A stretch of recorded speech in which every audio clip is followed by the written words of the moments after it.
vous lever, on va louer le Seigneur ce matin. On va déclarer qu'il est bon et que notre âme veut le bénir.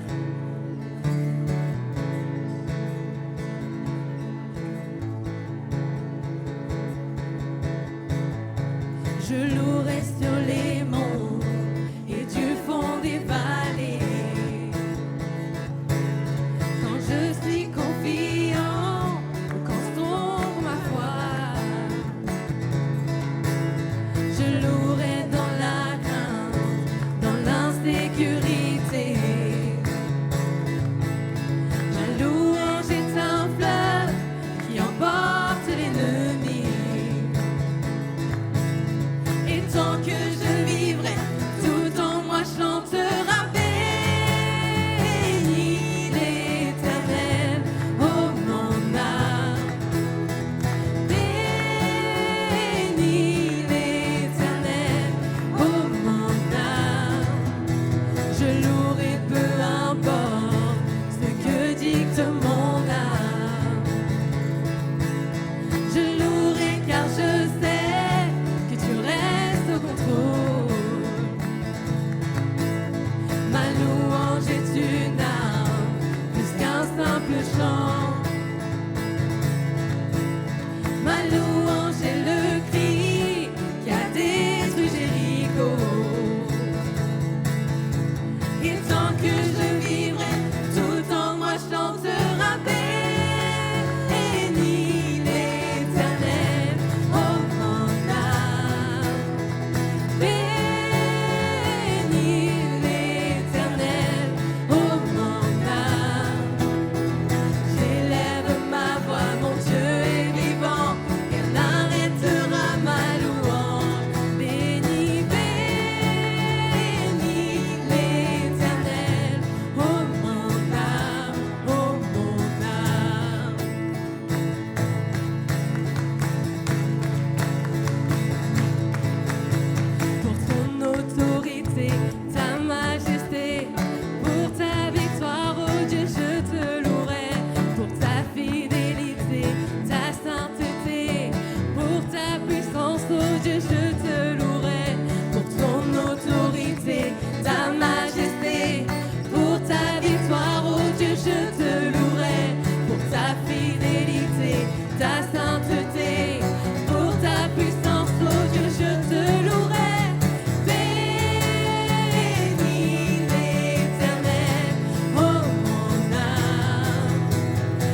de ce monde, un espoir surgit dans la vie trouvée en ton nom. Tu fais toutes choses nouvelles. Tu fais toutes choses nouvelles. Aujourd'hui et à jamais, ton amour est sans fin. Cet espoir est certain. Alléluia.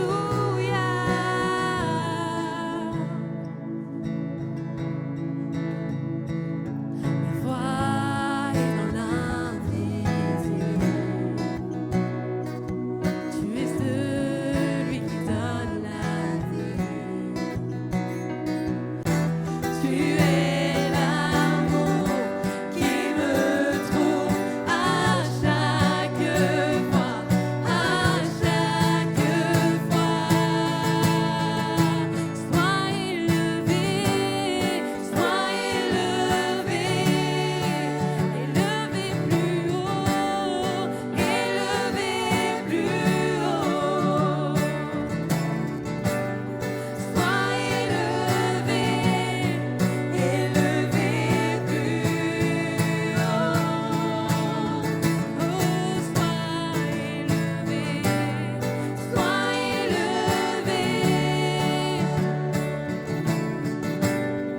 élevé plus haut.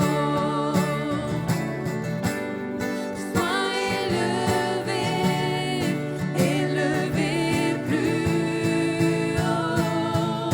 Et acclamons Jésus, acclamons Jésus,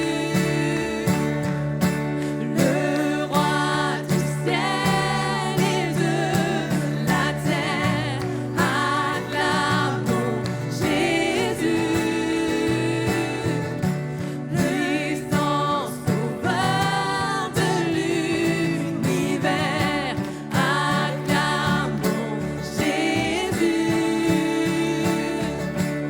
le roi du ciel et de la terre. Acclamons Jésus, puissant sauveur de l'univers. Acclamons Jésus, le roi du ciel et de la terre. Acclamons Jésus, puissant sauveur de l'univers. Acclamons Jésus, le roi du ciel et de la terre. Acclamons Jésus, puissant sauveur de l'univers. On a chanté tout à l'heure, répands sur nous ton esprit, ta puissance. Et tu l'as chanté comme avec hésitation, comme avec crainte, peut-être de ce que le Seigneur veut faire avec toi. Le Seigneur a un plan pour ta vie, il a prévu de toute éternité. Et alors que tu chantes, répands ton esprit, ta puissance, le Seigneur veut réellement répandre sa vie en toi, son esprit en toi, sa puissance en toi, pour faire de toi ce qu'il avait prévu de toute éternité, pour que tu puisses révéler qui tu es, comment il te voit et ce qu'il a prévu pour ta vie de toute éternité. Il t'a créé avec un but, avec un objectif. Et le Seigneur veut t'emmener. Alors vraiment ce matin, est-ce que tu es prêt à recevoir ce que le Seigneur veut te donner? Accepte-le enfin, te dit le Seigneur.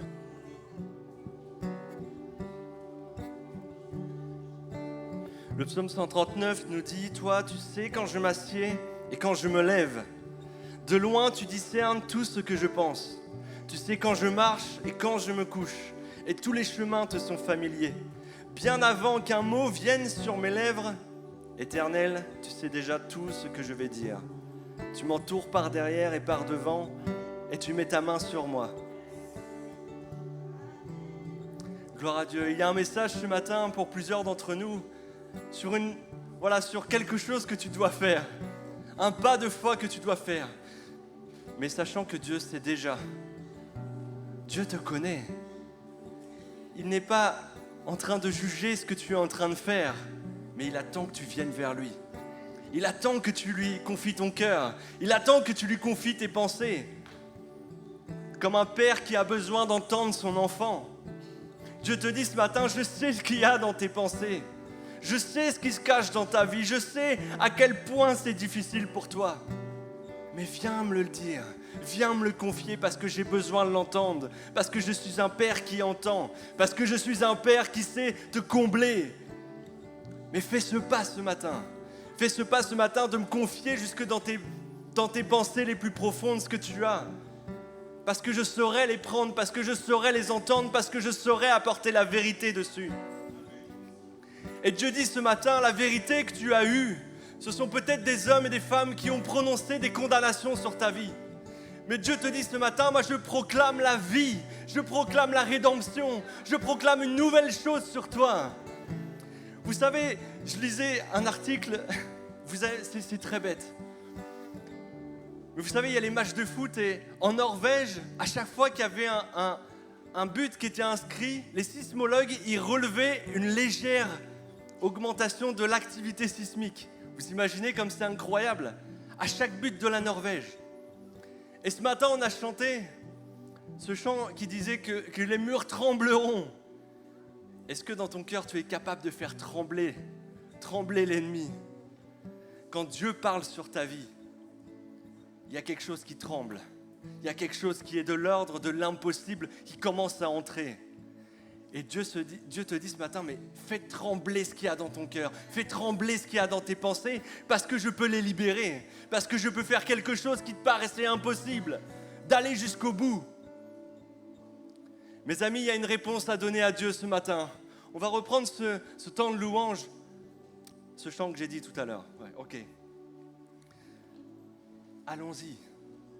Fais trembler. Il est pas, voilà, c'est une image. Il n'est pas question de faire trembler ce lieu. Peut-être que si, mais je crois qu'il est question de faire trembler ce qu'il y a dans tes pensées.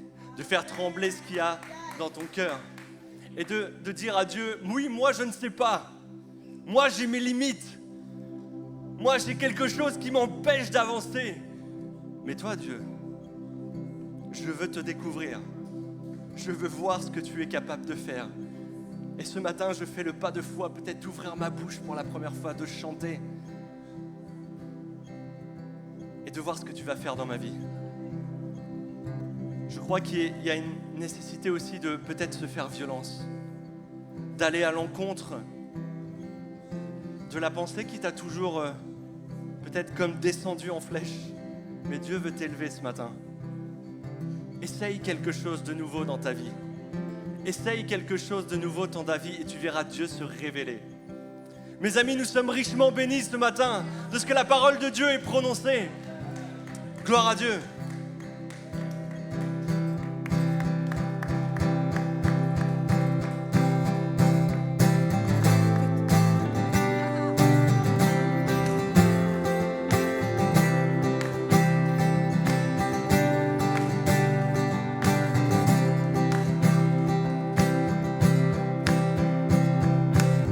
Que ton nom résonne dans ce lieu, que ton nom résonne en ce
toi, parce que nous voulons l'élever, parce qu'il est digne de nos acclamations, digne de nos louanges.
Gloire à Dieu. Nous allons partager ce temps de Sainte Seine ensemble et voilà, nous allons continuer dans ce temps où j'avais juste cette pensée pour ce temps de Sainte Seine. Je vais inviter l'équipe à venir, à préparer, à commencer à distribuer dès maintenant. Jésus dit, je suis le pain qui donne la vie. Celui qui vient à moi n'aura plus jamais faim. Celui qui croit en moi n'aura plus jamais soif. Et on comprend toute la portée de ce texte-là. Il ne s'agit pas de nourriture, il ne s'agit pas de substance, mais il s'agit de l'état de ton cœur, il s'agit de l'état de tes pensées. Si tu viens à Dieu, tu n'auras jamais plus faim de quelque chose qui n'arrive pas à te combler. Tu n'auras jamais plus soif de quelque chose qui n'arrive pas à te combler et qui sans cesse t'assèche. Dieu te dit, Ce matin, à travers ce texte, Dieu nous dit, mais combien le monde pourrait te combler? C'est quelque chose qui est éphémère, c'est quelque chose qui ne dure pas, dans lequel on est sans cesse obligé de revenir.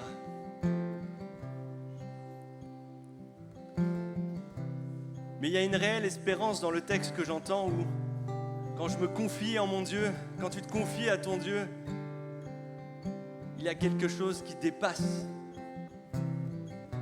ce que le monde est capable de te donner ce matin.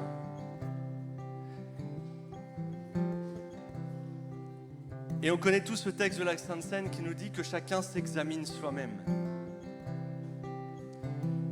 Voilà, je ne sais pas ce que ça peut dire pour vous, s'examiner soi-même. Peut-être entrer en introspection, peut-être commencer à réfléchir sur sa vie. Mais je crois que ces choses-là ne se font pas seules. Elles se font avec la pensée de Dieu ce matin. Ce texte ne veut pas dire « examine-toi pour savoir si tu es digne de t'approcher de moi, si tu es digne de prendre la Sainte Seine. Examine-toi pour savoir si tu veux faire demi-tour. Examine-toi pour savoir si tu veux changer de vie. Examine-toi pour savoir si tu veux revenir à moi comme ce fils prodigue. Examine-toi pour savoir si toi tu veux revenir. Moi je t'accueille, dit Dieu. Je t'accueillerai toujours. » Prenons ce temps ce matin de nous examiner nous-mêmes. Et voilà, je vous invite, pour ceux qui veulent participer à la scène, à vous lever pour faciliter le service. Et nos amis vont passer dans les rangs en distribuant ce pain et ce vin. Prends le temps d'examiner ta vie à travers le spectre de Dieu, à travers ce qu'a fait Jésus à la croix. Et j'ai un frère qui m'a apporté une pensée ce matin qui disait que Dieu n'est pas ce père fouettard. Voilà, c'est les mots que tu as utilisés, mon frère, mais la pensée est très claire. On voit Dieu comme quelqu'un qui vient châtier, qui vient... Oui, moi je tremble devant l'Éternel parce qu'il est ce Dieu qui a tout créé, qui tient tout entre ses mains. Mais c'est malgré tout un Dieu d'espérance. C'est malgré tout un Dieu qui use de patience envers tous, ne voulant qu'aucun périsse, mais que tous accèdent à la vérité et à la gloire. Ça, c'est mon Dieu. C'est celui qui me dit oui, je suis celui qui a tout créé. Je suis celui qui a tout fait. Mais je suis celui qui t'aime. Et je suis celui qui peut te libérer de tes pensées. Je suis celui qui peut te donner la vie. Je suis le pain de vie. Et si tu viens à moi, tu n'auras plus jamais faim. Et si tu viens à moi, tu n'auras plus jamais soif. Mes amis, prenons ce temps de Sainte Seine avec cette considération que Dieu est bon et juste.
Attaché à la croix pour moi.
Gloire à Dieu ce matin. Est-ce qu'on peut acclamer notre Dieu ?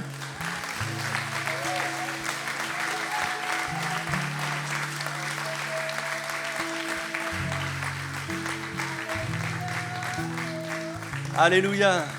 Nous allons passer un temps de bénédiction et voilà, je voudrais appeler nos amis Esther et Isaac à venir me rejoindre ici.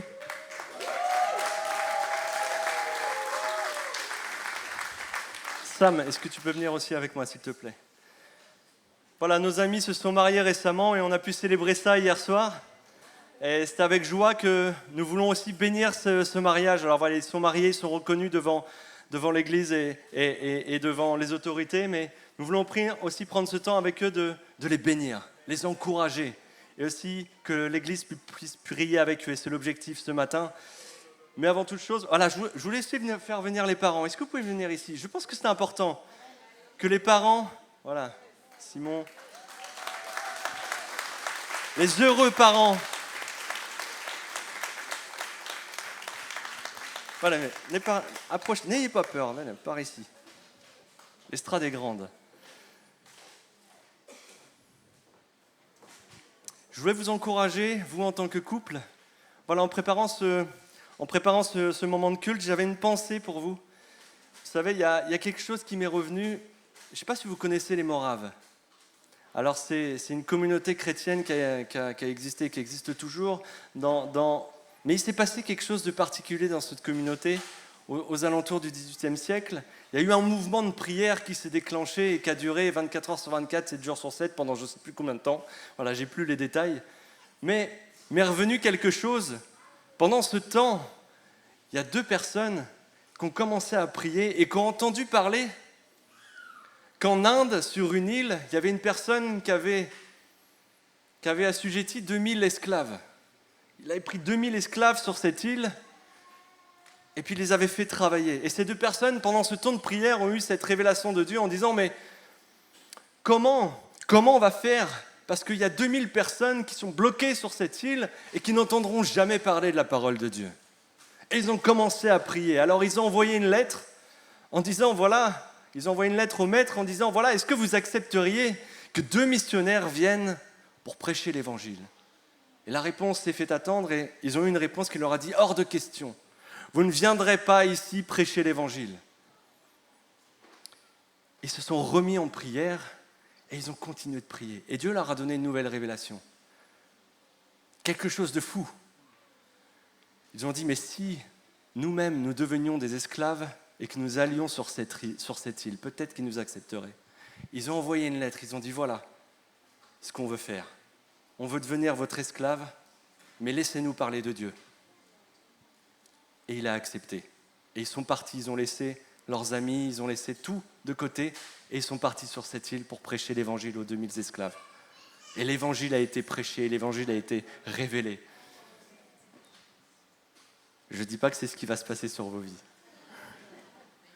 Mais il y a quand même une pensée que je voulais vous partager.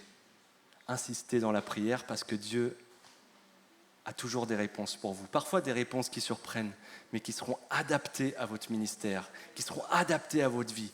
Ces 2 personnes, leur ministère, c'était d'aller sur cette île. Continuez de prier pour vos vies, pour votre couple principalement. Vous savez, le mariage parfois est un peu remis en question dans notre société, pour ne pas dire bafoué. Mais vous avez fait le choix de vous unir devant Dieu et devant les hommes. Et je voudrais vous encourager ce matin, continuez de prier. Et quand vous n'avez pas la réponse de Dieu, insistez encore. Celui qui cherche, trouve. Cherchez et vous trouverez. Cherchez dans votre couple, cherchez la présence de Dieu à chaque jour, à chaque instant, et il saura vous bénir. Sam, tu viens avec moi. Est-ce que tu peux prier, s'il te plaît ? Seigneur Jésus, Père de grâce, nous reconnaissons que tu es Dieu. Tu es le Sauveur et aussi le Seigneur. Merci parce que tu offres, Seigneur Jésus, ta grâce et ta bénédiction. Merci parce que ce couple est béni par toi. Mais nous voulons aussi honorer ce couple. Et je pense à ce verset dans Hébreux 13 qui dira que le mariage soit honoré de tous et que le lit conjugal soit exempt de toute souillure. Nous voulons déclarer que le lit conjugal de Isaac et de Esther est béni par Dieu, que leur foyer est béni par Dieu, que leur union est bénie par Dieu. Seigneur Jésus, nous voulons te bénir parce que tu es leur Dieu. Tu éclaires leur sentier, tu éclaires leur voie et que tout ce dont ils ont besoin se trouve en toi. Et nous voulons déclarer que tout piège de l'ennemi, dans le nom de Jésus, est nul et sans effet. Toute arme forgée contre eux, dans le monde spirituel, est nulle et sans effet. Et nous réclamons l'onction du Saint-Esprit, la couverture du Saint-Esprit, et que l'Église entoure ce foyer, que l'Église entoure cette famille. Et nous déclarons dans le nom de Jésus que Isaac, dans sa place d'homme, et Esther, dans sa place de femme, prennent pleinement leur rôle et servent le Seigneur avec joie et avec allégresse. Que le vent souffle et que la maison ne soit jamais ébranlée. Amen. Parce qu'elle repose sur le Seigneur Jésus, qui est le roc de ce foyer. Et ensemble, nous disons Amen.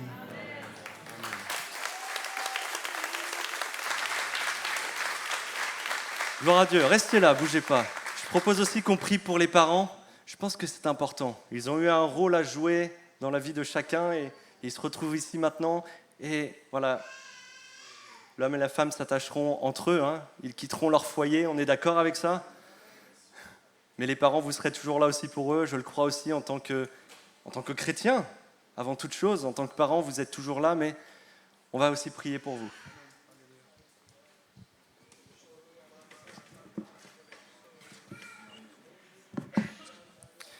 Seigneur, nous voulons prier pour cette famille, Seigneur, que tu as unie, Seigneur, et nous croyons que ton royaume s'agrandit encore et encore, Seigneur. Nous prions pour la prospérité, Seigneur, dans la vie. Non pas pour une prospérité de matériel, Seigneur, mais pour une prospérité dans la vie spirituelle, Seigneur. Nous prions que cette famille reste unie, Seigneur. Nous prions pour une union parfaite qui est la tienne, Seigneur. Nous croyons que tu as déjà œuvré, Seigneur, et nous croyons que tu vas aller plus loin encore dans cette famille. Nous croyons que tu vas faire lever des ministères à travers eux. Nous croyons que l'évangile sera prêché. Nous croyons que ce royaume va s'agrandir à travers ce que tu leur as donné, à travers cette union, Seigneur. Nous proclamons la vie, Seigneur. Nous proclamons, Seigneur, la vie en toutes choses, Seigneur. Nous nous érigeons, Seigneur, contre toute condamnation qui aura été élevée et nous déclarons, Seigneur, que ton royaume, Seigneur, s'est réjoui lors de ce mariage, Père. Que ton nom soit béni, glorifié. Amen. Amen. Gloire à Dieu. Vous pouvez aller.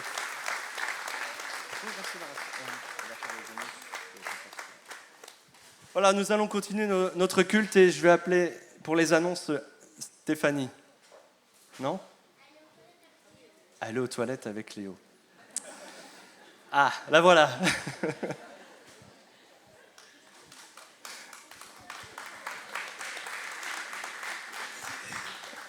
Bonjour à tous.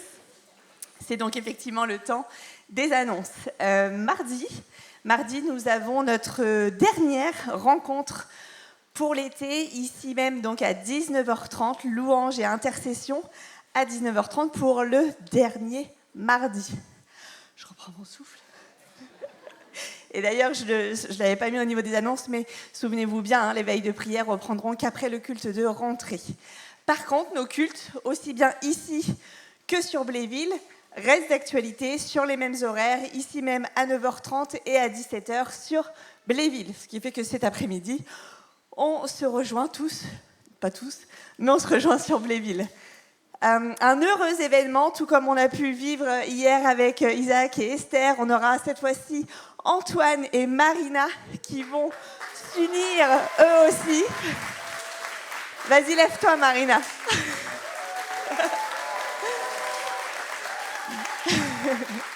Donc voilà, notez bien la date, notez bien l'horaire, c'est bon, tout est noté. Et voilà, vivons ce temps de joie avec eux pour voilà, cette nouvelle vie, cette continuité de vie également.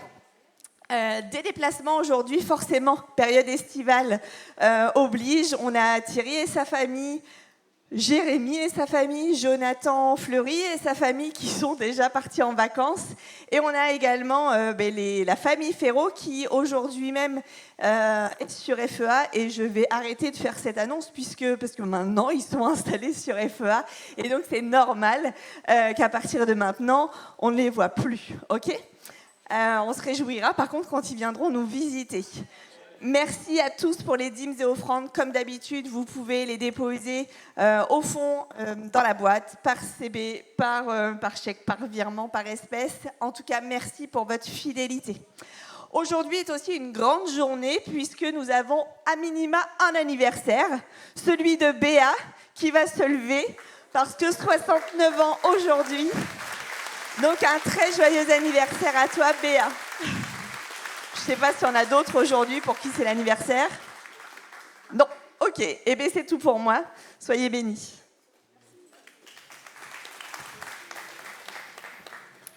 Alléluia. Vous allez bien? Vous m'entendez bien? Ouais, j'ai pas l'habitude d'avoir le micro ici.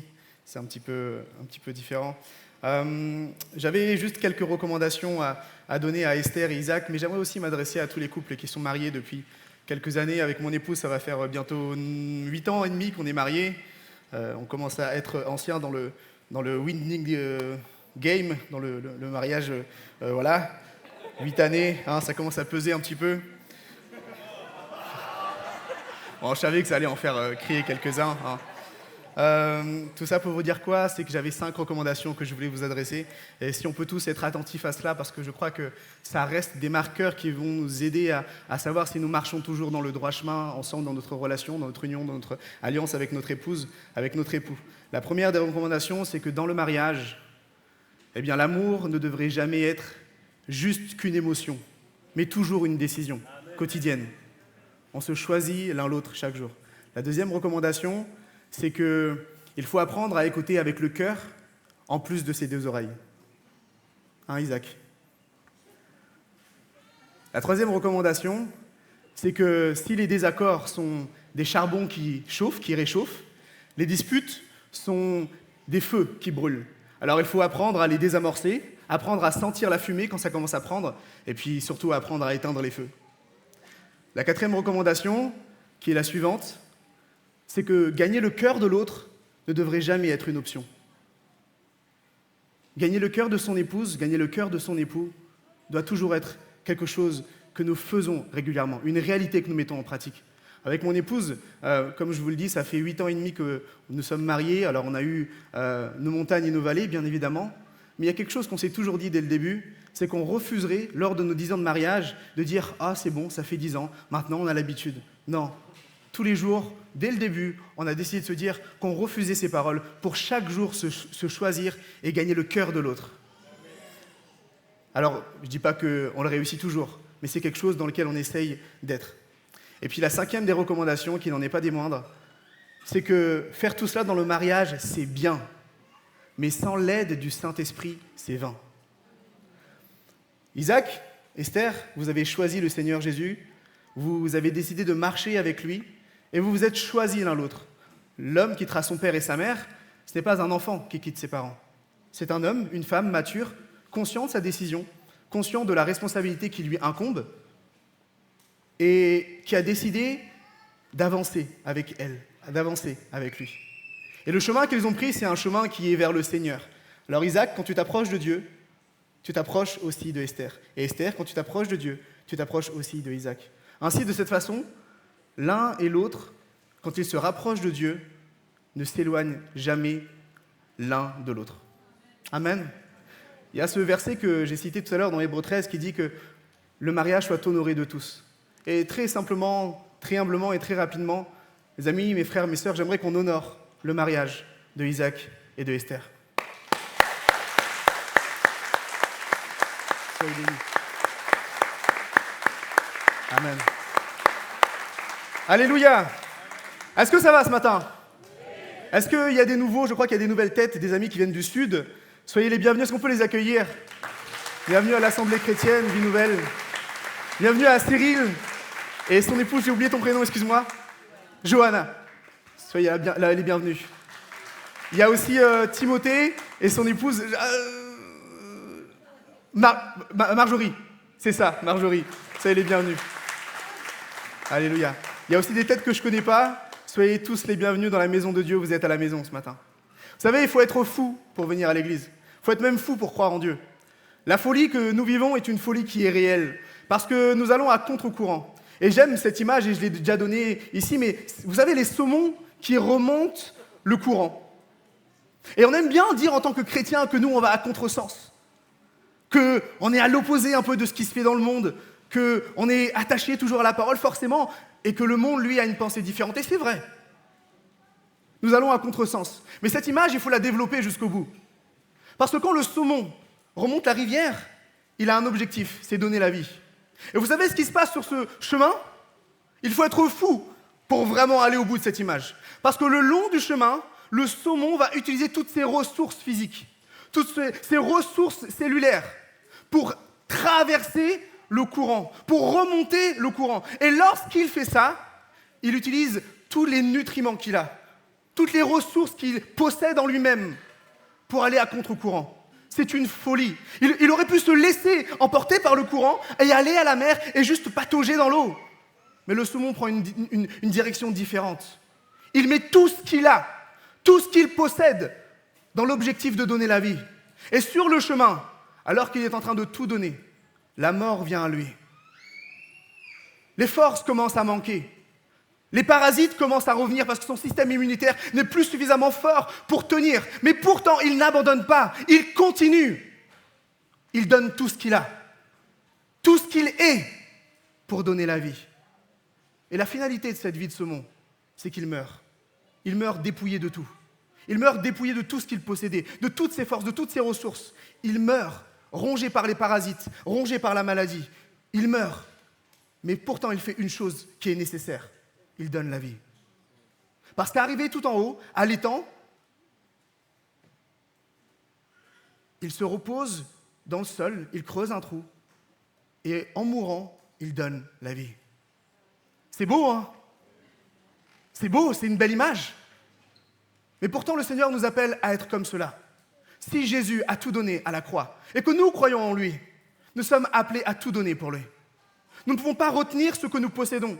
Nous ne pouvons pas retenir ce que nous avons. Si nous avons accepté le Seigneur Jésus comme notre Seigneur, il est notre Maître et notre Roi. Mais cela implique de ma part de tout mettre dans la balance, de tout déposer. Je ne peux pas accepter Jésus à moitié. Je ne peux pas accepter Christ à moitié. Il faut que j'accepte complètement, véritablement. Et aller à contre-courant, ça ne se fait pas à moitié. Amen. Il y a une réalité dans laquelle nous sommes appelés à être des ambassadeurs du royaume de Dieu. Et nous devons porter ce manteau. Alors parfois, ça va nous coûter notre réputation, notre dignité, l'image que les gens peuvent avoir de nous. Mais j'aimerais si on peut afficher Matthieu chapitre 11, versets 18 et 19. Et j'aimerais vous dire une chose, que le regard des autres ne soit jamais un frein. En tant que chrétien, et je vous dis ça en me tenant ici, et vous savez, lorsqu'on vient prêcher ou présider ou se préparer, il y a toujours cette petite tension qui est là. Et on a beau, voilà, vous pensez que je suis à l'aise là, c'est un petit peu vrai aussi, mais il y a toujours cette pression qui est là, cette tension, cette inquiétude, en disant, il faut que je fasse toujours attention à ce que je dis, à ce que je fais. Mais pourtant, il faut faire ce qui doit être fait. Dans Matthieu chapitre 11, verset 18, c'est Jésus qui parle. Il dira, Jean-Baptiste, ne mangez pas et ne buvez pas. Et on disait de lui qu'il avait un démon. On disait de lui que c'était quelqu'un de totalement différent, à contre-courant du monde. Le Fils de l'homme mange et boit. Et pourtant on dit de lui quoi? Que c'est un ami des gens de mauvaise vie, un ami des collecteurs d'impôts, un ami des gens qui sont rejetés de ce monde. Qu'importe ce que tu vas faire, que tu manges et que tu bois comme Jésus, ou que tu ne manges pas et que tu ne bois pas comme Jean-Baptiste, les gens vont parler de toi, que ce soit en bien ou en mal, que tu fasses ou que tu ne fasses pas. Pourtant, il y a quelque chose qui vient nous justifier. C'est l'œuvre de Dieu dans nos vies. Les gens peuvent parler contre toi, contre ce que tu es et même ce que tu fais. Pourtant, nous savons qui nous sommes en Christ. Nous sommes trouvés en lui. Nous qui étions perdus. Ésaïe 53 nous dira que nous étions tous errants comme des brebis, chacun suivant sa propre voie. Mais pourtant, nous sommes trouvés par lui, trouvés par le Seigneur. Et quand nous sommes trouvés par Dieu, le fruit qu'il produit en nous parle beaucoup mieux que toute autre chose. Le sang de Jésus parle beaucoup mieux que tout ce que nous pouvons faire ou dire. Le sang de Jésus nous justifie. Et quand nous sommes justifiés, nous sommes approuvés de Dieu. Et je sais que c'est les Badissou qui disent ça, et Thierry le dit aussi. Si je suis approuvé de Dieu, je n'ai plus rien à prouver aux hommes. Soyez affranchis de l'image des autres. Les gens auront toujours quelque chose à dire. Mais pourtant, vous, attachez-vous à faire l'œuvre de Dieu. Amen. Et ce matin, c'est ce que je vais faire. Je vais vous citer une petite citation que j'aime bien, qui dira « Ce n'est pas parce qu'on ne sait pas où on est qu'on ne peut pas aller très vite nulle part. » Cette citation, elle vient de Serge Karamazov dans La Cité de la Peur, cité par Alain Chabat, un très bon film humoristique, qui nous parle du fait d'être perdu. Et le titre de ma prédication ce matin, le titre de ma prédication, c'est « Perdu et trouvé ». Nous qui étions perdus, nous sommes trouvés. Nous qui étions errants, nous sommes trouvés. Et je le disais lors de ma présidence la semaine dernière, ceux qui n'ont pas été trouvés par la grâce de Dieu ne sont pas vivants spirituellement. Ils existent. Ils existent. Il y a cette citation qui dira « Je pense donc je suis ». Oui, effectivement, nombreux sont les personnes qui existent selon leurs pensées, selon leur morale et leur droiture. Mais quand nous rencontrons le Seigneur, que nous sommes trouvés par lui, ce que nous étions radicalement à l'intérieur change. Il y a cette notion de métanoïa en grec qu'on utilise pour dire qu'il y a un changement d'état d'esprit. Josué et Caleb étaient deux espions qui étaient attachés à Dieu, attachés à sa promesse. Et avec les 12 autres, ils vont être envoyés dans le pays promis, Canaan. Et ils vont faire un compte-rendu, rendre le détail de tout ce qu'ils ont vu, fidèlement. Et les autres vont faire de même. Mais il va y avoir une différence dans la façon dont ils vont rendre compte. Ils vont dire, c'est vrai que nous étions petits, comme des sauterelles à leurs yeux. C'est vrai qu'il y a des peuples nombreux. C'est vrai qu'il y a des forteresses. C'est vrai qu'il y a des grappes de raisin et que c'est un pays où coule le lait et le miel. C'est vrai tout cela. Mais le Seigneur a dit que ce pays, il nous le donnerait. Avoir un état d'esprit différent nous donne de voir la même chose que tout le monde, mais pourtant d'avoir une vision différente. Quand nous sommes attachés à la parole de Dieu, aux promesses de Dieu, nous pouvons vivre les mêmes choses que tout le monde entier. Mais pourtant, il y a une réalité différente en nous. Amen. Et j'aimerais dire cela parce que tout être humain, qu'il le reconnaisse ou non, à un moment donné de sa vie, il cherche un sens. Un sens à sa vie. Et quand on utilise l'expression « je suis perdu », ça peut être géographiquement, ça peut être « je suis perdu dans le magasin »,« je suis perdu à Auchan »,« je suis perdu dans le centre commercial ». Mais ça peut être aussi « je suis perdu en ville »,« je suis perdu à l'intérieur de moi-même ». Je suis perdu entre deux décisions à prendre. Je suis perdu dans ma marche avec le Seigneur. Et là viennent les comment. Comment est-ce que je vais faire ? Je suis perdu, je me sens perdu à l'intérieur de moi. Comment est-ce qu'on va finir le mois ? Comment est-ce qu'on va faire pour payer cette facture ? Comment ? Émotionnellement, je suis perdu. Et parfois, c'est les pourquoi. Pourquoi est-ce que Dieu, tu ne me réponds pas ? Pourquoi est-ce que Dieu, tu restes caché ? Et vous connaissez ce psaume, Seigneur, jusqu'à quand me cacheras-tu ton visage ? Pourquoi est-ce que tu ne me réponds pas ? Pourquoi est-ce que tu n'es pas là quand j'en ai le plus besoin ? Et on se sent perdu spirituellement. Mais de toute façon, vous savez, entre deux certitudes, il n'y a souvent que l'incertitude. Entre le moment où on cherche à atteindre une direction, on cherche le conseil de Dieu, on cherche à savoir où aller et même comment faire, et même le pourquoi, il y a toujours un moment de tension comme ça. Et dans la vie chrétienne, c'est ce qu'on appelle les temps un petit peu de désert. Les temps difficiles, qui nous éprouvent. Les temps qui viennent mettre en valeur notre foi. Et c'est quelque chose que je dis souvent aux jeunes. On peut avoir de multiples valeurs. Les valeurs qui sont les nôtres sont bonnes, c'est vrai. Mais elles prennent tout leur sens dans les convictions qui sont les nôtres. Quand nous sommes convaincus de la parole de Dieu, convaincus du message de l'Évangile, toutes les valeurs que nous avons ont du sens. Ce que nous bâtissons, ce que nous construisons, nous le faisons sur la base de la parole de Dieu.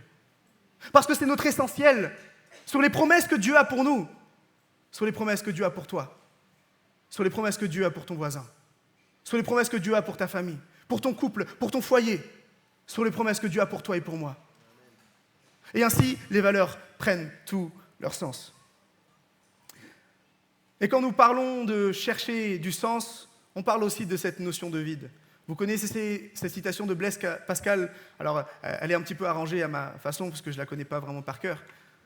Mais elle dira que l'homme a un vide dans son cœur à la forme de Dieu. Nous avons tous, à un moment donné, ici, comme chercher un sens, comme chercher à combler un vide. Et j'aimerais te poser cette question.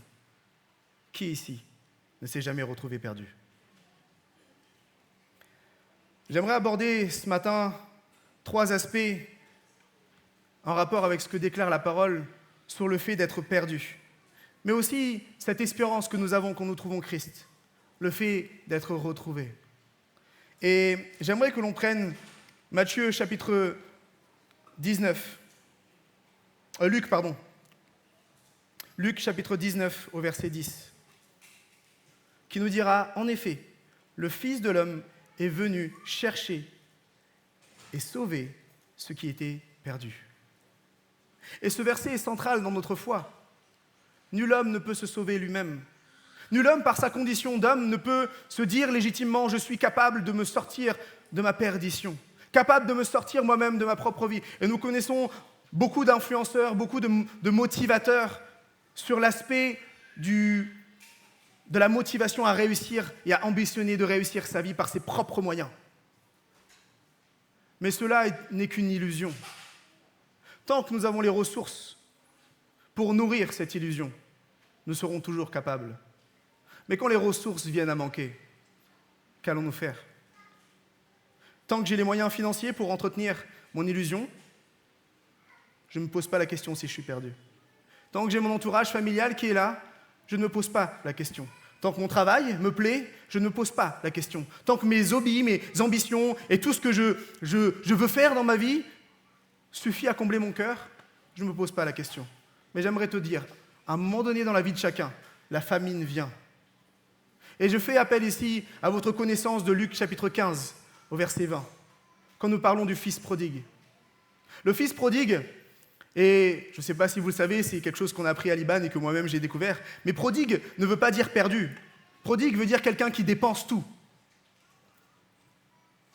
Quelqu'un qui dépense tout de façon excessive. Et ce jeune garçon, tant qu'il possède encore son héritage, il ne sent pas la famine. Il ne sent ni la détresse, ni la peur, ni l'angoisse. Parce qu'il a de quoi pourvenir et subvenir au fait de nourrir l'illusion. Mais quand tout est dépensé, quand ce qui a été durement acquis finit par être dilapidé, l'inquiétude, la peur, le stress, l'angoisse, le doute assaillit nos cœurs. Une forme ici de famine. Et c'est à ce moment qu'on se retrouve perdu. Jésus dira qu'il n'est pas venu pour les bien portants. Il n'est pas venu chercher ceux qui sont en bonne santé. Il n'est pas venu chercher ceux qui se suffisaient à eux-mêmes. Il est venu chercher ceux qui étaient réellement perdus. Ceux qui n'avaient aucun moyen de sortir de leurs conditions. Ceux qui avaient réalisé que par les efforts humains et par la morale humaine, par la philosophie ou l'intelligence humaine, il est impossible de plaire à Dieu. Impossible de toucher même le cœur de Dieu. Ce qui touche le cœur de Dieu, c'est un cœur humilié. Un cœur capable de se repentir, de reconnaître ses mauvaises voies. Un tel cœur est un cœur selon le cœur de Dieu. David, factuellement, a fait de multiples choses qui étaient répréhensibles. On peut comptabiliser plus de choses négatives qu'a fait David que Saül. Mais pourtant, il a suffi au cœur de David d'être repentant, d'être capable de reconnaître ses fautes devant Dieu, selon la loi de Dieu, selon les préceptes que Dieu avait donnés, selon les recommandations de Dieu. Il a examiné ce qu'il avait fait selon cela, selon la loi. Et son cœur s'est repenti. La loi n'a pas pour objectif juste de dire ce qui est mal ou ce qui est bien, même si elle le fait. La loi éclaire le péché. Et quand la loi éclaire le péché, notre conscience finit par nous juger. Parce que nous savons que ce que nous faisons, ce que nous disons, ce que nous pensons n'est pas juste devant Dieu. Et combien d'entre nous avons peut-être un jour, à un moment donné, parlé sur quelqu'un, jugé quelqu'un, et même parfois juste dans notre cœur. À ce moment, nous l'avons peut-être condamné. Et pourtant, nous pouvons nous repentir. Nous pouvons demander pardon. Et cela nous coûte quelque chose. Romains chapitre 3, au verset 24, nous dira « Ils sont gratuitement justifiés par sa grâce, par le moyen de la rédemption qui est en Jésus-Christ. » Jésus est la réponse. Jésus est la seule réponse au péché. Et le vide dont je parlais tout à l'heure n'est qu'un symptôme. Parce que le vrai fond du problème, c'est que nous avons été séparés de Dieu. Le vide que tu ressens, ta vie qui n'a pas de sens, n'est qu'un symptôme du fait qu'à un moment donné, tu as été séparé de Dieu. Et puisque tu as été séparé de Dieu, il faut que quelqu'un te réconcilie avec lui. Celui qui a été capable de le faire, c'est Jésus seul. Et ce matin, les amis, j'aimerais nous rappeler que la perdition, le fait d'être perdu, le fait d'être condamné par ce que nous faisions, il y a une solution à ça. Se réfugier dans Jésus-Christ. Courir à lui. Tout comme le fils prodigue a pris cette résolution lui-même. Il est rentré en lui-même, dans son esprit, dans son cœur, dans ses pensées, et il s'est rappelé ce qu'il y avait dans la maison du Père. Et en lui-même, il a pris cette décision en disant « Oui, aujourd'hui, je suis perdu ». C'est le premier pas de la repentance. Reconnaître que tu as mal fait. Reconnaître que, effectivement, tu ne peux pas y arriver par toi-même. Et parfois, nous oublions cette étape. Nous voulons tout de suite être trouvés sans reconnaître que nous sommes perdus. Mais comment pouvons-nous être trouvés ou trouvés de nouveau en étant retrouvés si à un moment donné, nous n'acceptons pas d'être, oui, déclarés comme perdus? Il n'y a que ceux qui sont perdus qui ne peuvent qu'être trouvés. Ceux qui sont trouvés sont déjà trouvés, par définition. Ceux qui sont perdus doivent être trouvés. Et le Seigneur Jésus est venu chercher ceux qui étaient perdus. Il est venu chercher à la rencontre de celles et ceux qui en avaient le plus besoin, ceux qui reconnaissaient leur état. Ce sont ceux qui sont rejetés, les plus miséreux et les plus minables, ceux qui ne sont pas aimés de ce monde, qui sont contradictoirement les plus prompts à dire « oui, j'ai besoin d'aide ». Quelqu'un qui a une position, un statut, une qualité morale, une intelligence, un statut social, des richesses en abondance, une réputation, une image, tout cela finit par l'enorgueillir. Salomon, l'homme le plus riche, le plus intelligent du monde, finira par dire et par conclure dans l'Ecclésiaste que vanité, tout n'est que vanité. Lui qui a tout goûté, lui qui a tout eu, richesse, pouvoir, intelligence, renom, a fini par conclure que tout n'est que vanité. Ce après quoi tu cours, ce après quoi tu essaies de combler ta vie, finira par un moment donné par ne plus avoir une saveur qui était si spéciale au début. Parce que tout finit par s'estomper.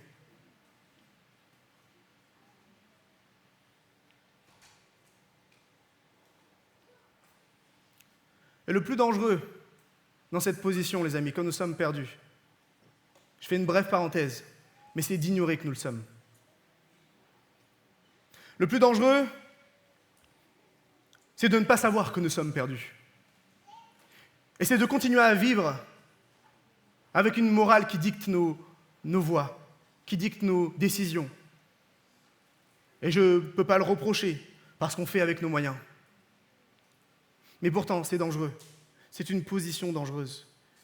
Une brebis qui s'égare du troupeau, une brebis qui s'éloigne du troupeau, une brebis qui s'égare loin et qui ne se rend pas compte qu'elle est en train de s'éloigner de la sécurité du troupeau. Elle se met en danger. Et le danger le plus fort, ce n'est pas juste le fait qu'elle soit perdue, mais plus encore qu'elle ne se rend pas compte du fait qu'elle soit perdue. Et certaines personnes dans ce monde ne se rendent pas compte qu'elles sont perdues. Peut-être tu es ici et tu ne te rends même pas compte que tu es perdu. Mais pourtant, j'aimerais te le rappeler. La bonne nouvelle a cette vocation, à rappeler à ceux qui sont perdus, qu'ils sont perdus, mais qu'ils peuvent être trouvés. Et j'aimerais te le dire ce matin, si tes voies ne sont pas conformes aux voies de l'Éternel, et que tu examines ses voies, et que tu regardes ta vie, et que tu te rends compte en examinant que tu es perdu, sache que tu peux être trouvé par Dieu. Sache-le, tu peux être trouvé par Dieu. Et parfois, nous sommes chrétiens depuis quelques années. Nous avons des habitudes, et ces habitudes deviennent des mauvaises habitudes. Et nous nous entêtons. Nous travaillons dans la maison du Père comme un esclave, à faire ce qui doit être fait, parce que ça doit être fait, juste. Sans le cœur qui suit les actions.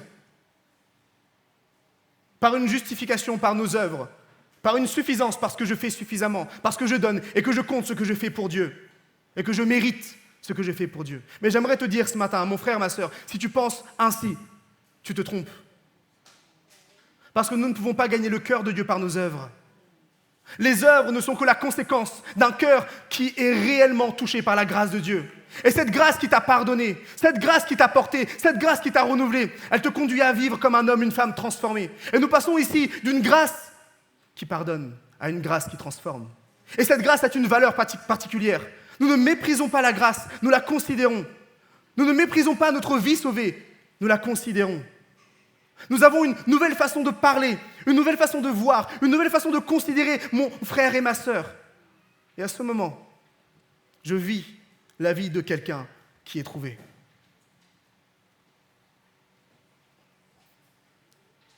Le péché peut prendre différentes formes. Des mauvaises habitudes, des discours calomnieux, des pensées ténébreuses, des pensées immorales. Elles peuvent revêtir de nombreuses formes. Mais pourtant, le péché, c'est ce qui nous sépare de Dieu. Il faut que la grâce de Dieu se manifeste dans notre vie.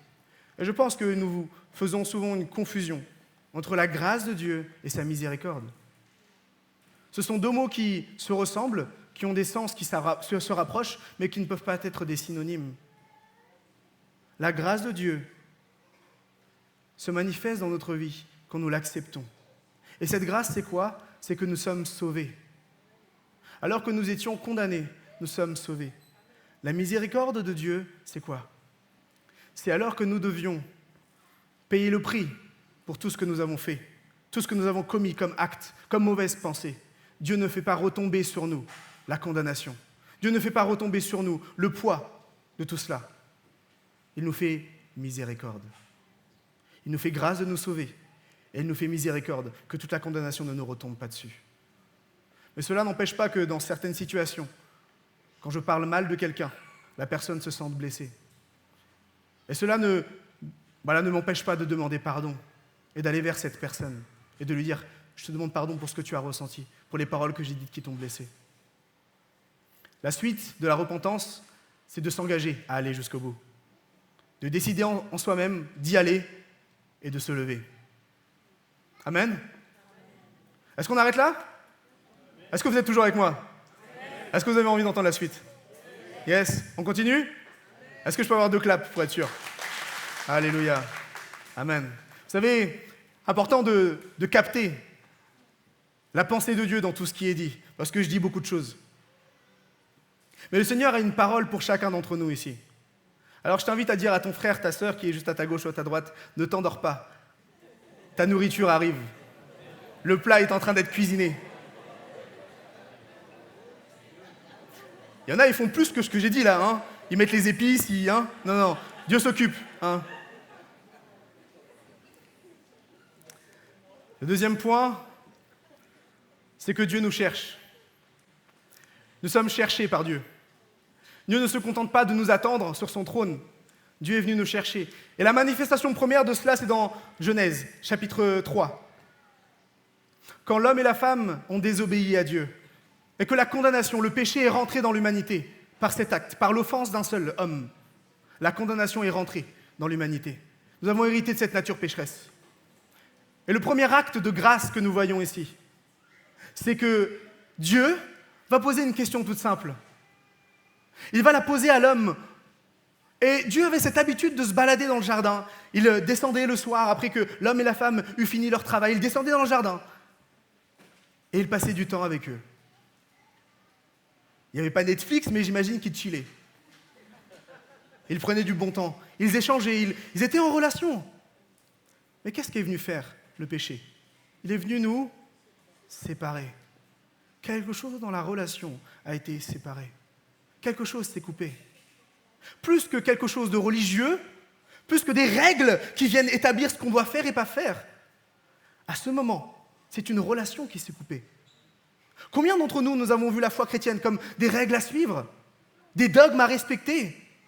Et effectivement, je vous l'accorde, quand on regarde Exode 20 et qu'on voit les 10 commandements qui sont annoncés, nous voyons qu'il y a du tonnerre, des tremblements de terre, quelque chose d'incroyable, à tel point que le peuple dit « Ok, Moïse, toi parle-nous, que Dieu ne nous parle pas directement, parce que ça fait peur. »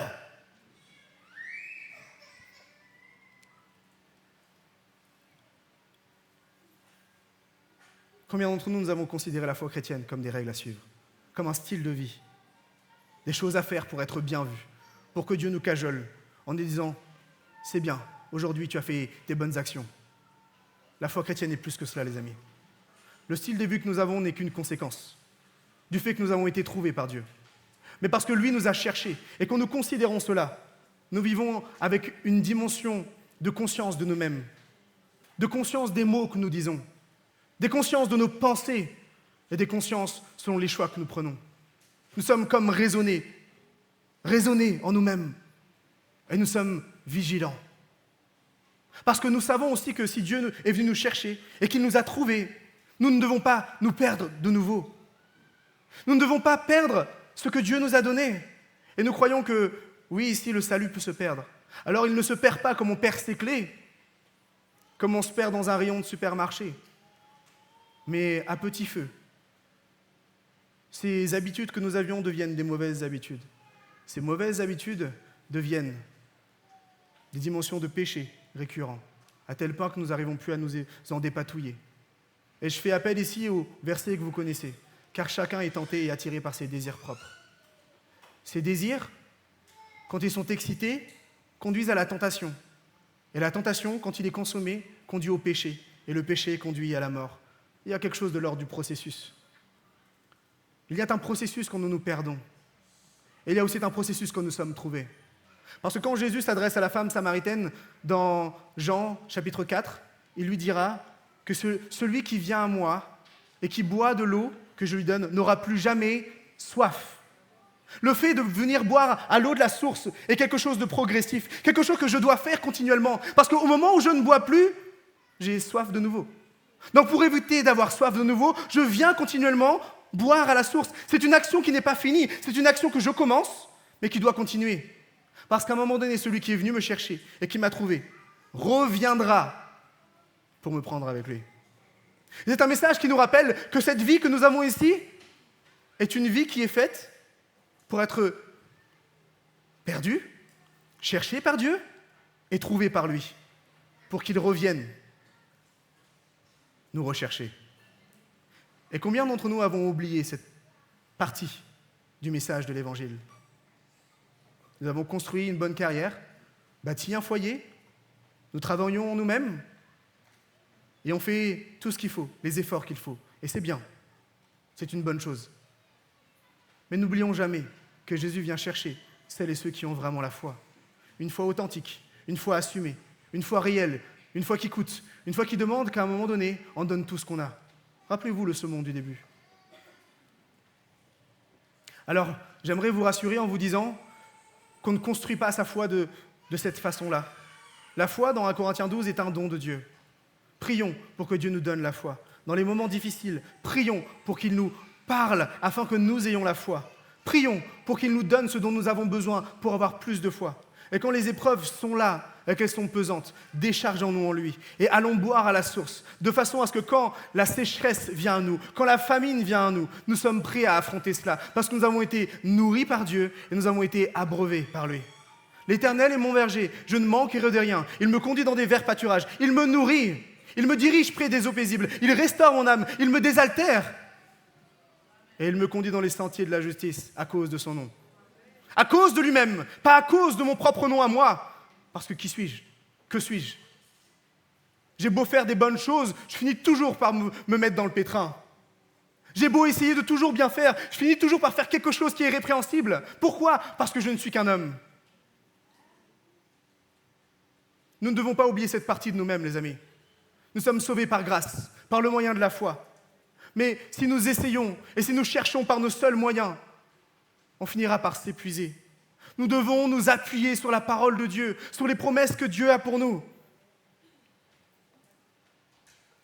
Les promesses que Dieu a pour toi et pour moi sont des promesses d'espérance, que nous pouvons y arriver. Ce ne sera pas toujours facile, mais nous pouvons y arriver parce qu'il est avec nous, parce qu'il marche à nos côtés. C'est un message d'espérance qui nous donne de croire que oui, même dans l'épreuve, même dans la difficulté, Dieu est là et qu'il continue de me chercher. Amen. Lorsqu'ils sont dans le jardin d'Éden et qu'ils ont commis ce péché, qu'il y a eu cette séparation, c'est Dieu qui va faire le premier acte de grâce, où il va venir vers eux et leur demander, surtout à Adam en lui posant la question, « Où es-tu » Et c'est une question rhétorique. Dieu ne connaît-il pas toutes choses? Dieu ne sait-il pas toutes choses? N'a pas-il connaissance de tout ce qui existe, de tout ce qu'il a fait, de tout ce qu'il a créé? Et pourtant, il lui pose la question, « Où es-tu » Et plus qu'une question qui revient à Dieu, cette question est littéralement pour Adam. « Où es-tu » Et on peut en déduire, ou du moins, j'en déduis cela, où en es-tu, Adam? Où en es-tu avec ce que je t'ai demandé? Avec ce dont je t'ai donné, dont tu devais prendre soin? Où es-tu dans notre relation? Où en es-tu avec moi? Es-tu loin? Es-tu près? Es-tu là? Où es-tu? Je suis désolé, quand je dis ça, je pense à Jeff Tuch, qui dit « Si t'es pas là, où c'est que t'es ?» Mais le Seigneur nous dit souvent cela, quand nous venons servir le Seigneur, quand nous nous présentons le dimanche matin, quand nous venons à lui. Où en es-tu dans ton propre cœur? Où en es-tu dans ta relation avec moi? Où en es-tu dans la relation avec tes frères et sœurs? Et j'aimerais te le dire ce matin, où en es-tu? Et surtout, où es-tu? Es-tu dans tes pensées? Es-tu dans ton cœur? Es-tu dans le four à penser à ce que tu vas manger ce midi? Ou à ce qui va se passer le lundi matin? Ou es-tu dans le moment présent, à écouter ce que Dieu est en train de te dire? Où es-tu? Dieu vient chercher Adam. Et plus encore, sa miséricorde se manifeste. Lorsque nous voyons que dans Genèse 3, verset 23, je crois que c'est ça, si on peut l'afficher, où c'est Dieu lui-même qui va faire des habits de peau pour couvrir la nudité d'Adam et Ève. Lorsqu'ils ont péché, leurs yeux se sont ouverts et ils ont réalisé qu'ils étaient nus. Et ils ont fait avec ce qu'ils ont trouvé, avec les efforts qu'ils pouvaient faire, avec les moyens du bord, comme on dit. Ils se sont fait des habits de peau. Un petit peu plus haut, je crois que c'est 21 alors.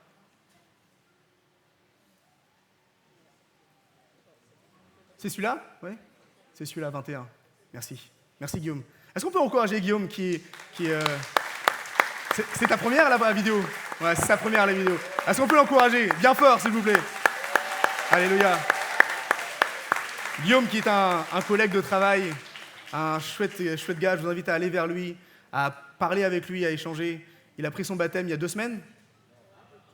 À 3 semaines? Il y a 1 mois? Ah, tant que ça passe vite. Il s'est engagé dans les voies du Seigneur.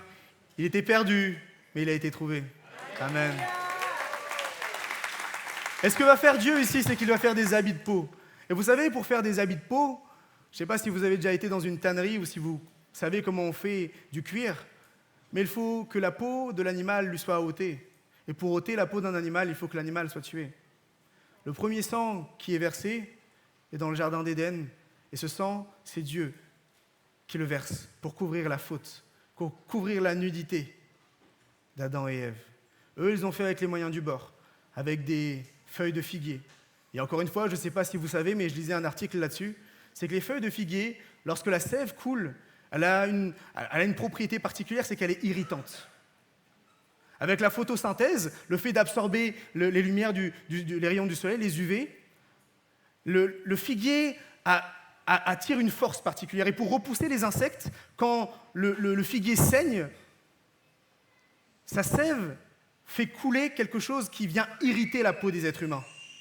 Et pour se couvrir d'habits de peau, de feuilles de figuier, pour les nouer entre eux, il faut à un moment donné que la sève coule. Quand nous nous empêtrons dans notre péché, que nous essayons par nos propres moyens d'essayer de nous couvrir, on finit toujours par se blesser ou par blesser l'autre. Il faut que Dieu vienne nous couvrir. Nous ne trouverons aucun autre repos, aucun autre secours qu'en Dieu seul. Amen. Amen. Alléluia. Nous sommes cherchés par Dieu. Lorsque le fils prodigue revient à la maison, il est encore loin, mais le père le voit. Le père voit le fils. Le père guette l'horizon. Et lorsqu'il voit son fils, il accourt vers lui. L'amour de Dieu est tellement particulier. C'est vraiment fou de croire qu'un Dieu qui est si glorieux, si fort, si puissant, s'est abaissé à nous aimer. Ce qui est compliqué pour les musulmans, c'est de considérer que Dieu, qui est tellement puissant, tellement souverain, a accepté de s'humilier de cette façon. C'est une folie qu'un Dieu si puissant s'abaisse à nous. Mais pourtant, il a envoyé son Fils afin de payer le prix pour toi et pour moi. Dans Isaïe 53 nous rappelle, et je vous invite à le lire, à le relire, à le dévorer, parce que ça nous remet un petit peu les pendules à l'heure. Moi, en l'occurrence, quand je lis ça, je viens être comme réajusté dans ma façon de penser. L'Éternel a fait retomber sur Jésus les iniquités de tout le monde. Nous étions tous errants comme des brebis, mais Jésus a tout pris sur lui pour que nous puissions être libres et être sauvés. Et ceux qui sont sauvés sont ceux qui l'ont accepté. Et ceux qui l'ont accepté sont ceux qui sont appelés par lui, dans les desseins qu'il avait prévus pour chacun d'entre nous. Et donc, quand nous marchons dans cela, nous sommes amenés à vivre quelque chose de nouveau.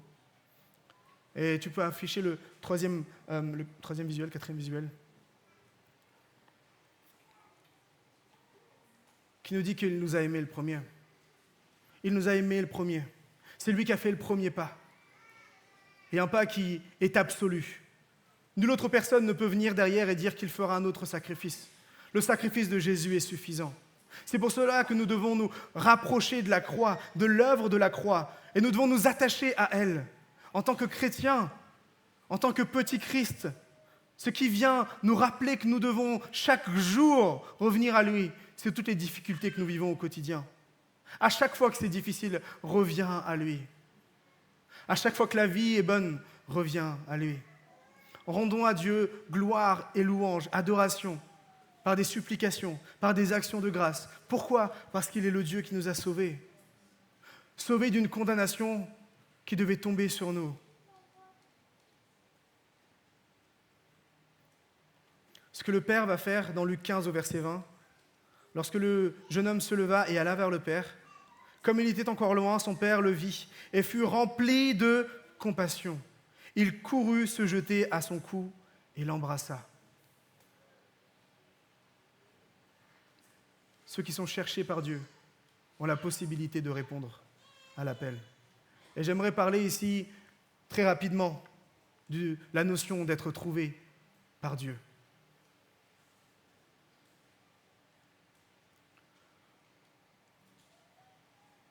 Dieu ne se contente pas de juste nous attendre. Il vient vers nous. Et j'aimerais vous dire que depuis la Genèse jusqu'à Apocalypse, le plan de Dieu a toujours été d'être avec l'humanité. Ce qu'il faisait dans le jardin d'Éden et ce qu'on retrouve dans Apocalypse, à la toute fin, c'est que Dieu veut se réjouir avec l'humanité. Et entre deux certitudes, il y a souvent l'incertitude. L'incertitude de l'humanité à marcher selon ses voies, à faire de son mieux, à faire la guerre, à s'aimer, à s'haïr, à se rejeter, à se pourrir, à se cajoler. Il y a les réalités de l'humanité à fonder une famille, à tout détruire, à s'allier, à se détester. Les réalités de la vie humaine, la vie, la mort, la joie, la peur, l'inquiétude, le stress, l'anxiété, le rejet, l'acceptation, la volonté. La Bible, ici, entre Genèse et Apocalypse, nous fait état de ce qu'est l'humanité. de ce que est l'homme. Et la Bible est un livre inspiré de Dieu. Quand je prends une lettre qui est destinée à Corinthiens, elle ne m'est pas destinée à moi, Sam Batra Robert, directement. Elle était d'abord adressée aux Corinthiens, oui, pour les situations qui étaient les leurs. Mais pourtant, ce qui se passe à Corinthe, au temps où la lettre a été écrite par Paul, est-ce que nous ne retrouvons pas ça encore aujourd'hui? Ce qui est écrit dans Jacques, car chacun est tenté et attiré par ses désirs propres, cela n'est-il pas encore le cas aujourd'hui? Ce qui se passe dans l'Ancien Testament, entre les guerres et les peuples, n'est-ce pas ce qui se passe encore aujourd'hui? Est-ce que l'histoire de l'humanité n'a toujours pas été emprunt, sujet à tout ce qui se passe dans la Bible? La trivialité de l'humanité, l'erreur des hommes, l'adultère des hommes et des femmes, le rejet l'un de l'autre, la différenciation, tout cela, la Bible en parle. Et elle donne une solution, qui est Jésus. Il faut que nous soyons différents. Différents selon pas nos préceptes et nos valeurs, mais différents selon la parole de Dieu. Différents selon, non pas une philosophie humaine, selon pas la raison, ni même le plaisir, selon Épicure ou Platon, mais selon la parole de Dieu. Une parole qui est véritable et qui transforme le cœur de chaque homme et chaque femme qui se donne pleinement à lui. Une façon différente de voir les réalités du quotidien. Une façon différente de vivre l'adversité. Un homme, une femme passionnés par Jésus, capable de tout traverser, capable de tout supporter. Et quand nous sommes trouvés, tu peux mettre le dernier visuel, quand nous sommes trouvés par Dieu, nous avons une nouvelle identité. Nous sommes un nouvel homme, une nouvelle femme, selon des critères qui ne sont pas établis par nous, mais selon des critères que Dieu a établis. Et quand nous nous approchons de lui d'un cœur sincère, son Saint-Esprit fait cette œuvre de transformation. Le métanoïa dont on parlait tout au début, l'état d'esprit différent, ne se fait pas par la volonté humaine seule. Effectivement, nous avons des efforts à faire, mais il faut encore que le Saint-Esprit nous révèle où les efforts doivent être faits. Qu'est-ce qui doit changer? Il me faut donc une relation avec Dieu. Et afin que la relation dure, je ne dois plus vivre dans le péché. Et il y a une véritable différence notable entre tomber dans le péché et vivre dans le péché. Un homme, une femme qui était perdu, qui est trouvé par Dieu, ne peut plus se permettre de vivre dans le péché. Parce que le péché sépare l'homme de Dieu. Et si un temps soit peu, nous cherchons Christ et que nous l'avons accepté dans notre vie et qu'il nous a trouvés, nous ne devons plus vivre dans le péché. Et comment définissons-nous le péché? Comment savons-nous ce que nous devons faire face au péché? Et j'aime à regarder ce qui est dit dans Acte 2, au verset 37. Si on peut l'afficher, Acte 2, au verset 37.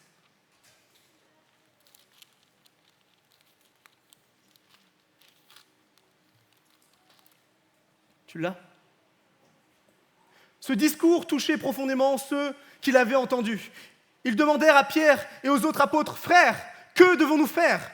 Après le discours poignant, le discours sous un Pierre nouveau, sous un disciple qui devient ici un apôtre, rempli, revêtu du Saint-Esprit, un discours totalement différent de ce qu'il a toujours dit. Un homme qui était souvent ballotté à tout vent de doctrine, un homme instable qu'on appelait Simon, qui devient aujourd'hui la pierre angulaire, qui délivre un message de foi, d'espérance.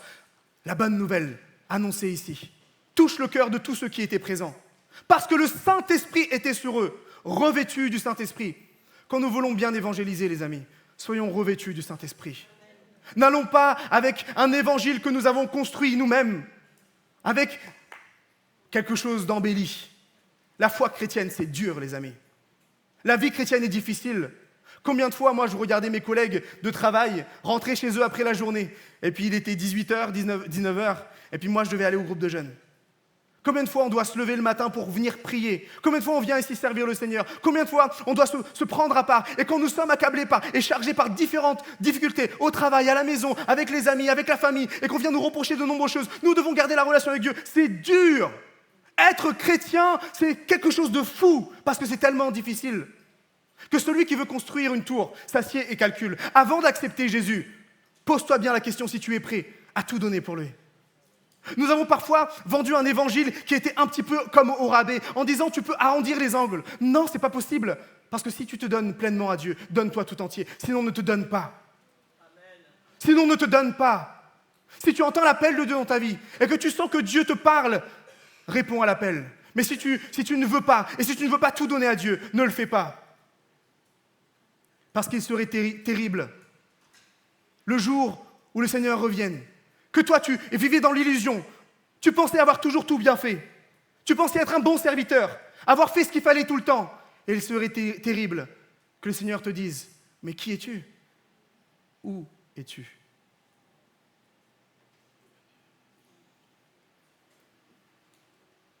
Ceux qui ont accepté Jésus dans leur vie et qui sont trouvés par lui ont la vie spirituelle.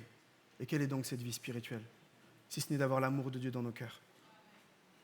Romains chapitre 5 nous dira que l'amour de Dieu est répandu dans nos cœurs par le Saint-Esprit. La vie spirituelle que nous héritons de Dieu, que nous avons de lui, nous donne d'avoir son amour chaque jour. Nous avons fait beaucoup de bruit sur les dons, beaucoup de bruit sur les talents, beaucoup de bruit sur la manifestation de nombreuses choses. Mais pourtant, la base de tout, quand nous sommes trouvés par Dieu, c'est que nous devons avoir l'amour de Dieu en nous. La question ici, c'est, hommes, frères, que devons-nous faire? Lire la parole de Dieu est un bon début. La loi a vocation à éclairer nos sentiers. La parole de Dieu a vocation à être une lumière sur ce que nous devons faire et pas faire. Écouter des prédications, être dans la communion fraternelle, être avec des frères et sœurs, être en relation avec des frères et sœurs, être en relation avec Dieu. La prière qui aligne nos cœurs avec Dieu et qui nous aligne aussi les uns avec les autres. L'intercession, être capable d'être sensible aux besoins des autres. Tout cela, vous le retrouvez dans Actes 2, 42. Parce que les disciples s'attachaient à 4 choses. La première, pour celles et ceux qui étaient trouvés, c'est qu'ils écoutaient l'enseignement des apôtres. Nous devons nous rappeler que c'est Jésus qui sauve. Un Jésus qui est crucifié, un Jésus qui est ressuscité et un Jésus qui est glorifié. Ce message doit être entendu et il doit être annoncé véritablement. La deuxième chose qu'ils faisaient, c'est qu'ils priaient ensemble. Ils priaient ensemble, ils passaient du temps à prier. Ils fractionnaient le pain et ils étaient dans la communion fraternelle. Quand nous faisons ces 4 choses, ce sont déjà des très bons débuts. Se nourrir de la parole de Dieu est tellement essentiel. Sinon, qu'allons-nous faire? Et j'aimerais conclure par cela. Dans Luc, chapitre 19 au verset 10, si tu peux l'afficher. En effet, le Fils de l'homme est venu chercher et sauver ceux qui étaient perdus. Chercher en grec se dit zétéo, chercher activement. Et sauver se dit sozo. Dieu est venu chercher activement ceux qui étaient perdus, ceux qui étaient dans la perdition, pour les sauver, pour les racheter, pour les justifier par son sang et par son sacrifice. Ce matin, j'aimerais nous rappeler à tous ici qu'il y a une option différente de ce que nous avons toujours connu, une direction différente de ce que nous avons toujours fait. Quand nous sommes trouvés par Dieu, nous pouvons vivre les choses tellement différemment, avec une grâce considérable, qu'importe la difficulté, avec une paix qui surpasse toute intelligence, avec une sérénité dans l'épreuve et dans l'adversité, avec un amour qui nous donne d'aimer ce qui n'est pas aimable, de supporter l'insupportable, de pardonner l'impardonnable et d'être les ambassadeurs de Christ, afin que le message de l'Évangile soit pleinement annoncé. Il faut que ceux qui sont perdus soient trouvés. Et ceux qui sont chrétiens depuis quelque temps, que vous soyez retrouvés par Dieu, si vous vous êtes égarés. Est-ce qu'on peut juste se lever ensemble, s'il vous plaît?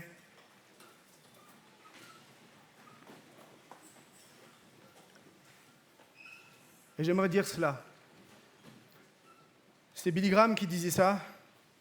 Dieu ne nous aime pas parce que nous sommes aimables, mais parce que c'est sa nature d'aimer. Dieu est amour, mais Dieu aussi est juste. Un cœur qui refuse le Seigneur le laisse libre de choisir. Et nous sommes tous libres de choisir ce que nous allons faire. Tout comme dans le mariage, nous choisissons l'un l'autre. Nous sommes libres de choisir la vie que nous voulons mener. Mais j'aimerais t'inviter à choisir Jésus-Christ chaque jour, à le choisir lui et toujours lui, à t'approcher et à marcher avec lui. Peut-être que tu es dans cette pièce, dans cette salle, et que tout ce qui a été dit te parle, et que tu n'as jamais pris cette décision de le choisir. Si ton cœur est touché par ce message, juste là où tu es, dans ton cœur, et par la manifestation physique, de mettre la main sur ton cœur, de déclarer juste ces quelques mots. Seigneur, révèle-toi à moi. Rappelle-toi ce que je t'ai dit tout au début, que le regard des autres ne condamne personne et ne juge personne. Sens-toi totalement libre ici, c'est la maison de Dieu. C'est quelque chose qui se passe entre Dieu et toi. Si ton cœur était comme fermé, comme insensible, et que cette parole a touché ton cœur, que le Saint-Esprit, au travers de cette parole, a touché ton cœur, déclare simplement, Seigneur, je veux te rencontrer et je veux venir à toi. Tu me cherches et je veux me laisser trouver par toi. Et aujourd'hui, je te cherche et je veux te trouver. Alors je mettrai tout ce que j'ai pour te trouver. Et je te laisserai me trouver. Amen. Peut-être que tu es chrétien ici depuis quelques années et que tu as des péchés qui sont récurrents, des choses dans lesquelles tu tombes régulièrement. Mon frère, ma sœur, 7 fois le juste tombe, mais il se relève. Si tu tombes dans le péché, relève-toi rapidement, afin de ne pas vivre dans le péché. Le péché, c'est ce qui te sépare de Dieu. Ne vis pas dans la séparation du Seigneur, mais vis dans la communion avec son Saint-Esprit et avec l'Église. Et je fais une brève parenthèse ici. L'Église est tellement nécessaire. La communion avec les frères et sœurs est nécessaire, les amis. Si tu vis isolé dans le péché, simplement dans ton cœur, repens-toi. La première étape, c'est de reconnaître qu'il y a du péché dans ta vie. Reconnais ce péché et dépose-le au pied de la croix. Approchez-vous donc du trône de la grâce. S'il y a des péchés que tu commets, que ce soit l'ordre de l'immoralité sexuelle, le mensonge, l'hypocrisie, l'adultère, des pensées calomnieuses, des mauvais discours, les blagues grossières, du blasphème, du rejet. Si tu vis dans le péché, reconnais simplement que tu as besoin du Seigneur et repens-toi. Prends la décision de te repentir et décide d'avancer avec l'aide de Dieu en luttant contre ces mauvaises habitudes, avec des habitudes nouvelles, avec l'aide de la parole de Dieu. Et j'aimerais prier pour ces personnes ce matin. Seigneur Jésus, je prie que toute pensée de culpabilité soit ôtée du cœur de ces jeunes hommes, de ces jeunes femmes, de ces hommes et de ces femmes, de ces parents, de ces enfants, de ses frères et de ses sœurs. Je déclare dans le nom de Jésus que toutes ces pensées, que tous ces actes de péché, dans le nom de Jésus, soient dévoilés, soient révélés, afin que ta grâce coule en abondance, et afin que ton Église soit trouvée sainte, que tout acte de péché soit dénoncé devant Dieu, et que les cœurs soient humbles devant le Seigneur. Tu viens purifier, tu viens sanctifier, et conduire chacun ici à marcher dans la sanctification. Tu nous appelles à être saints et tu nous appelles à marcher dans la sanctification. Merci parce que nous voulons mettre tout en œuvre. Et je prie que tous ici mettions tout en œuvre pour marcher dans la sanctification parce que nous sommes trouvés par toi. Amen.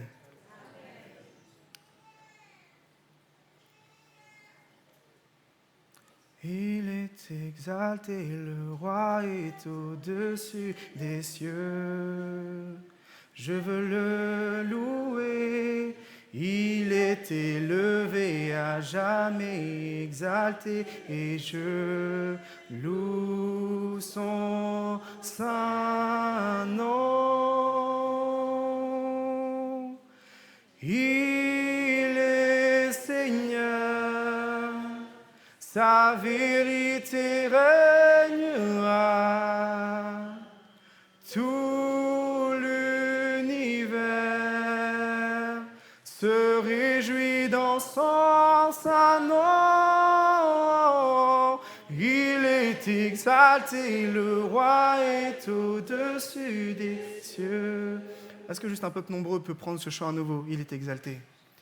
Il est exalté, le roi est au-dessus des cieux. Je veux le louer, Il est élevé, à jamais exalté. Je loue son saint nom. Il est Seigneur. Il est Seigneur. Sa vérité régnera. Tout l'univers se réjouit dans son saint nom. Il est exalté, le roi est au-dessus des cieux. Amen. Gloire à Dieu ce matin. Est-ce qu'on peut remercier notre frère Sam?